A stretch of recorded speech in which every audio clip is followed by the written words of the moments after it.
জানিয়ে আমার গরুর গাড়িতে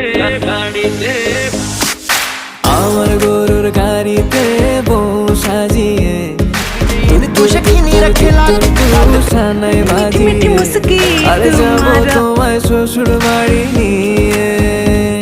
আরে যাবো তোমায় শ্বশুর বাড়ি